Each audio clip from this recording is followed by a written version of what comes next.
Today, yet again, we have some absolutely iconic houses to talk about. Architect Ed Niles has designed some of the more unique single-family homes that I have ever seen.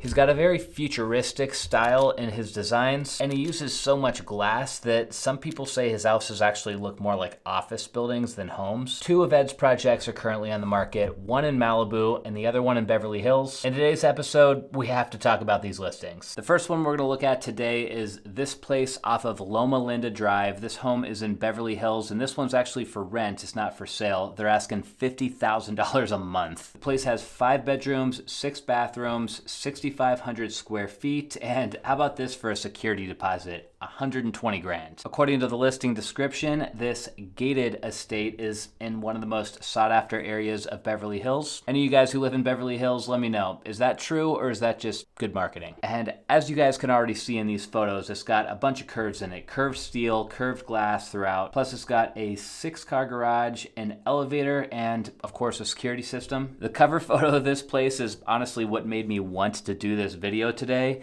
This honestly doesn't even look like a house. It really does look like a 20-story office building or something at first glance. But then when you move the shot around to this direction, you can see, okay, it's got a house. The main living area is over here. I'm guessing this is probably bedrooms, and then we've got the pool and a huge patio area. From the street, you actually get a pretty good teaser of this house, both the steel and the glass. This is what it looks like from a drone shot. Wild. It kind of looks like one of those crop circles almost, doesn't it? I'm gonna guess that this is the front door right here, and you got this big dramatic cover over the entry. Yeah, just imagine standing up here at these doors like when your friends are coming over or something. Welcome to my home. Pretty sure this is the main living area. Plenty of space. You got a fireplace. Here's the dining room. And then the kitchen's not huge, but it is looking out to what I think is like a central courtyard. Here's another little seating area with views out to the city. The pool is right off this slider. And take a close look at this slider. This door literally looks curved. Like, how does that even work? We got some more curved glass in the master bedroom with some more great views. God, just check this out. I'm assuming this is the master bathroom.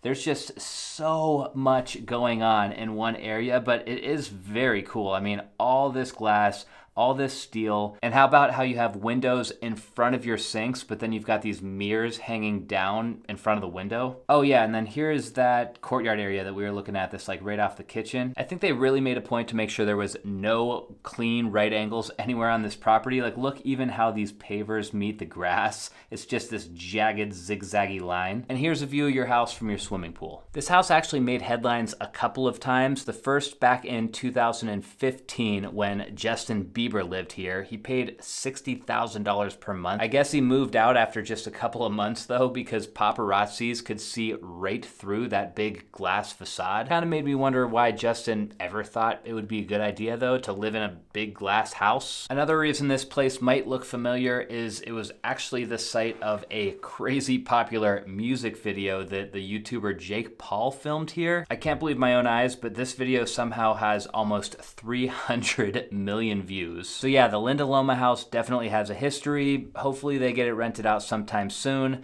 To me, this definitely seems like the property that probably rents out better on a nightly or a weekly basis, not a long-term lease. Aaron Kerman is the listing agent on this one, and if you guys thought $50,000 a month is a lot for a rental, he's actually got plenty more where that came from. His Orem Road property is currently for rent for $250,000 per month. Blue Jay Way is up for rent as well. They went $90,000 a month for this house. Shadow Hill Way is another new build mansion in Beverly Hills. This one they have listed for $80,000 per month. It's hard to imagine anybody ever wanting to spend that much per month on a rental, but there's a lot of money in California. All right, the next house on the agenda is in Malibu, and this one is currently for sale with an original asking price of almost $70 million.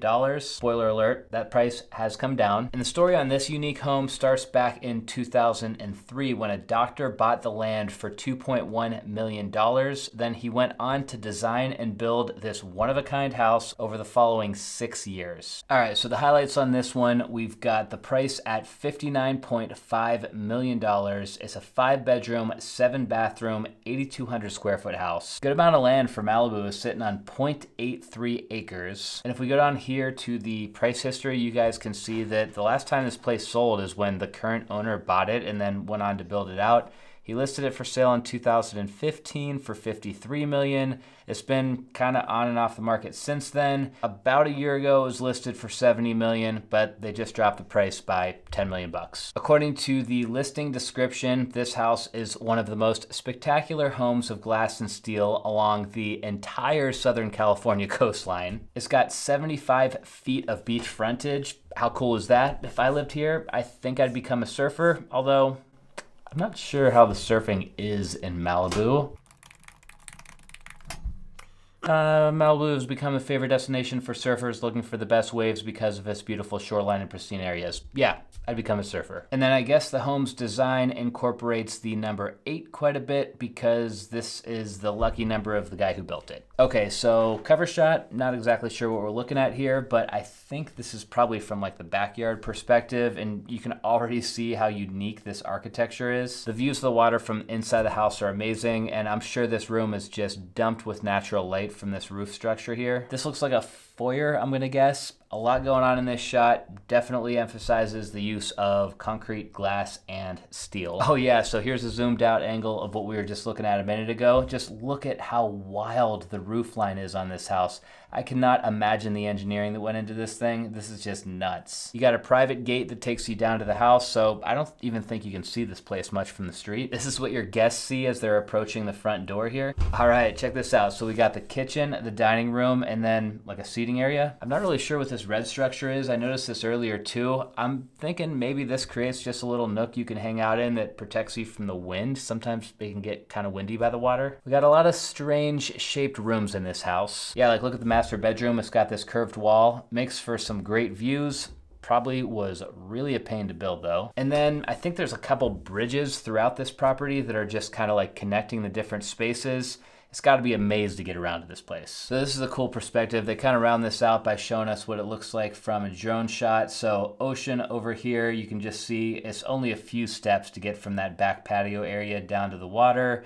The house is in this main section, and it really is tucked away pretty good from the street. So I think this driveway winds you down into the garage, which is probably over here, and then the front door is down those stairs. Even though both of these houses are very cool, it's kind of obvious why they're having a hard time finding a buyer and a renter. See, homes like this that are super architecturally unique might make for a good story. They definitely look good in photos. And as we learned today, they work good in a music video as well. But it's not always easy finding a buyer for homes like this just because the style is so specific. See, most people who are building houses to sell, they try to build them somewhat generic so they can cast a wider net and appeal to as many buyers as possible. Like think about tract home builders. They are building hundreds of homes at a time. These homes often all look the same, and while they are boring on the outside, they do cater to most people who are looking to buy a house. When you've got an expensive and a wild looking house though, you're gonna need a rich and wild buyer, and the reality is there's just not all that many rich and wild people out there looking to spend a bunch of money on a house. Even Frank Lloyd Wright houses, for example, sometimes end up sitting on the market for a long time before they end up trading, and this isn't a knock on Frank Lloyd Wright or mid-century modern homes.